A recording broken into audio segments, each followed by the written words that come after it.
This is a book entitled Lectures on the Principles of the Second Reformation by ministers of the Reformed Presbyterian Church, Scotland, delivered at the request of the Glasgow Society for promoting the scriptural principles of the Second Reformation. Glasgow, 1841. Introductory lecture on the principles of the Second Reformation by Reverend Andrew Symington, Doctor of Divinity, Paisley, Glasgow, 1841. Lecture 1.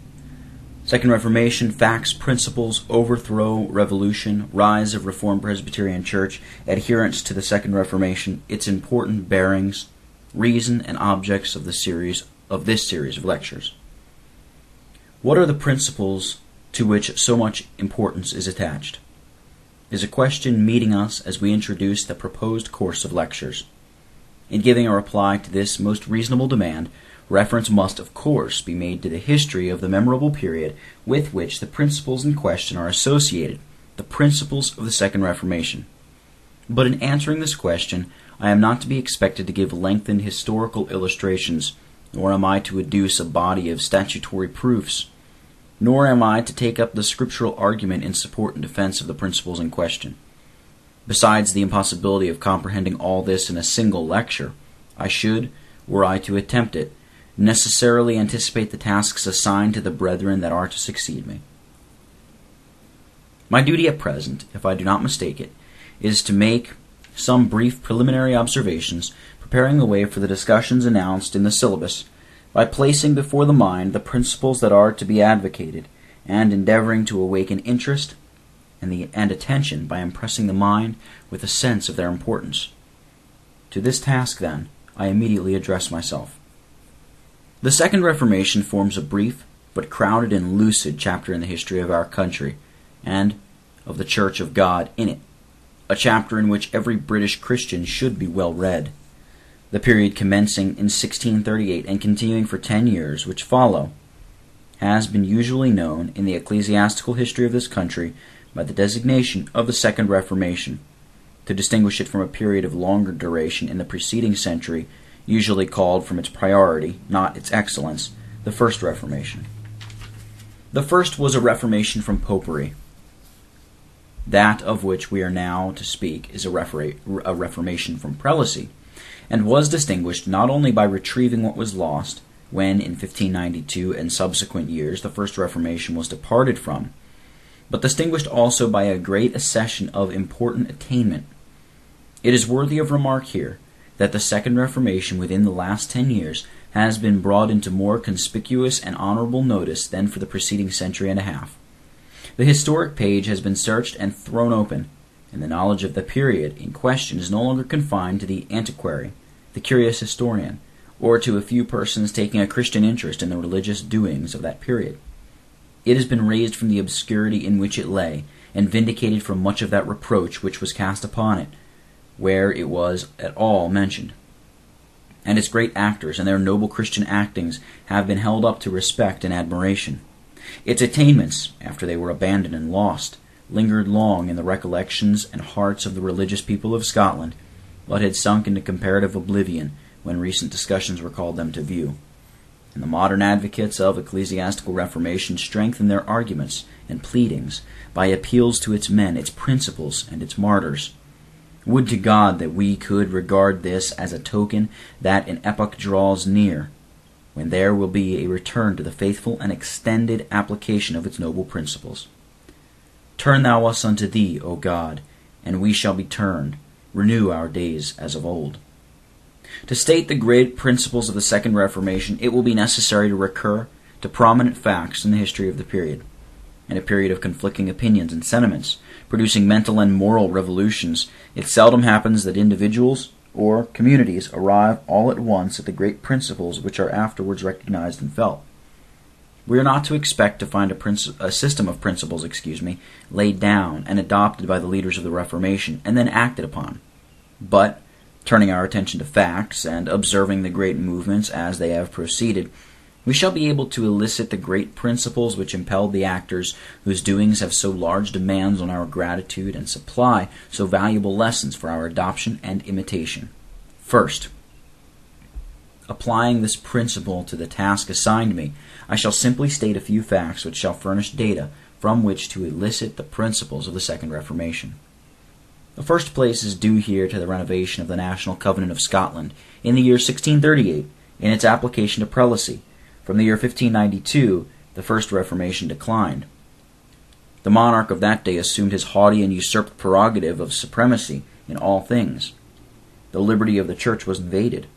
Her assemblies were interdicted, and preparation was being made for imposing prelacy upon the Church by dint of royal authority.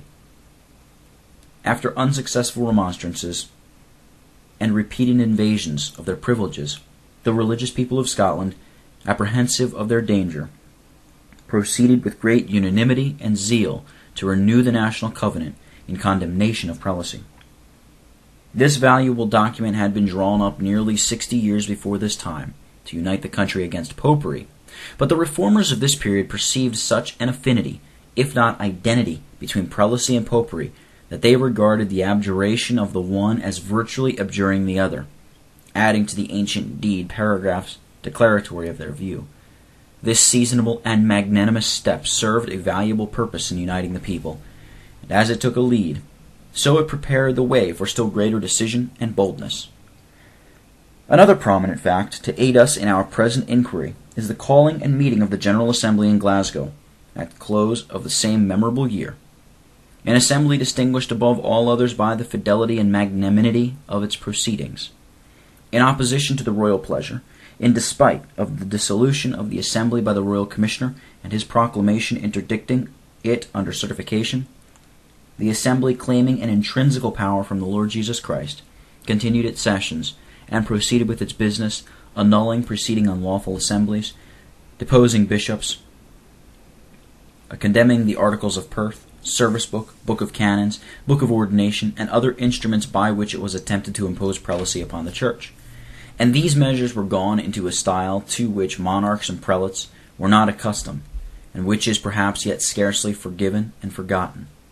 The restoration of Presbyterian government, the erection of presbyteries, the vindication of the order and rights of the ruling elder, the presbyterial inspection of ministers, the prohibition of intrusion upon congregations, the planting of schools, the visiting of the universities, the protection of the Sabbath, and other things found in the acts of this assembly, show it to have been composed of men of pious principle, of comprehensive views, of magnanimous purpose, of untiring activity, and of uncompromising fidelity, proceeding in a line of scriptural reform under a special and mighty impulse from above. And they furnish ample material from which to form distinct views of the high and lofty aim and principles of the Second Reformation. In the third place, I shall refer for evidence on the subject before us to the Solemn League and Covenant and to the Westminster Standards. In the former of these, our Scottish fathers had an originating and immediate hand, and in the preparation of the latter, though conducted in England, the Scottish representatives had an eminent place. England, in the days of her troubles, casting her eye to Scotland, could not procure her aid and cooperation, accepting by stipulations securing the interests of the Reformed religion. Accordingly, with this view, the League and Covenant was prepared, stipulating for the preservation of the Reformed religion in the Church of Scotland and the reformation of religion in England and Ireland. This instrument declares against popery and prelacy, combines the defense of religion and liberty with allegiance to the sovereign, and wisely provides against immediately impending dangers. In the spirit of true patriotism, our fathers engaged in this instrument to promote the union of the kingdoms. They sympathized with other churches groaning under the yoke of anti-Christian tyranny, and with expanded benevolence direct their regards abroad for the enlargement of the kingdom of Christ and the peace and tranquility of Christian kingdoms and commonwealths. Whatever doubts may rest on the spirit and views of some persons in England, there can be but one sentiment on the sincere cordiality of Scotland. This document furnishes evidence of the Christian, enlightened, patriotic, and sublimely enlarged views of the men of these times.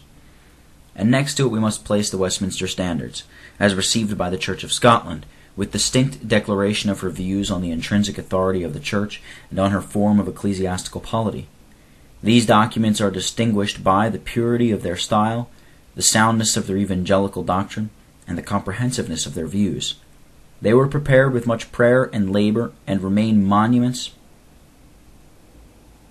of the piety and talent, erudition and industry, fidelity and zeal of the reformers of that day, as they are the legitimate evidence of their principles. In addition to these sources of evidence, it were natural to adduce the acts of assemblies and of Parliament during this period as proofs and illustrations of the principles upon which the Reformation proceeded, but upon these our limits forbid us to enter. Number 2. Furnished with such data, let us now proceed to our task, in reply to the question, what are the principles of the Second Reformation? From this Reformation being especially directed against prelacy, it related chiefly to matters connected with the institutions and polity of the Church, and to political affairs in connection with religion and the interests of the Church. We are not to think from this circumstance that it overlooked the precious doctrines of the gospel and interests of personal godliness. In the documents alluded to, we have evidence of a sound theology, ably supported from the Holy Scriptures, and pointedly directed against papal and Arminian errors, and the lives of the men engaged in this Reformation give evidence that the doctrines of the cross were the living spirit that animated them in their noble resistance to tyranny and superstition, and in all their endeavors to secure to the Church her liberty, and to bring her to conformity to the will of her Lord. What, then, are the principles which the men of the Second Reformation have transmitted as a precious inheritance to their children?